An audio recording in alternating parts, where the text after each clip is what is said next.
నమస్కారం అండి, మీ శ్రీకాంత్ గారు. నాకు డౌట్ వచ్చి పారదొబ్బిందండి. ఆడవాళ్ళని గౌరవించాలంటారు కదా, 100% ఒప్పుకుంటారండి. మగవాళ్ళని గౌరవించనక్కర్లేదా? ఒక అమ్మాయి కనిపించింది, కూర్చోండి అమ్మా అన్నది. ఒక దివ్యాంగుడు కానీ, టైర్డ్ వ్యక్తి, యంగ్ ఉండొచ్చు, ఓల్డ్ ఉండొచ్చు, ఆయన వచ్చి కూర్చుంటే మర్యాద తినక్కర్లేదా? ఇంకోటి నాకు అర్థం కదా, మర్యాద అడుక్కోవడం ఏంటండి హక్కు కింద?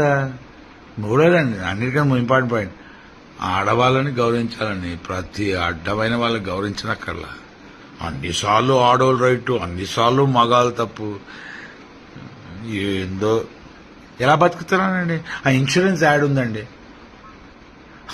మీరు బతుకున్నప్పుడు ఏం చేయలేదు, చచ్చిన తర్వాత కూడా అది చేయలేదు, ఇన్సూరెన్స్ చేయలేదు, ఏం చేయలేదు, ఎలా బతకాలండి? మరి ఇండిపెండెన్స్ తోటకూర ఎందుకు మాట్లాడతారు?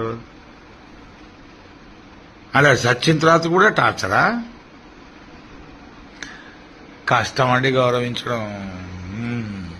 గౌరవం, respect is something that is commanded, not begged far.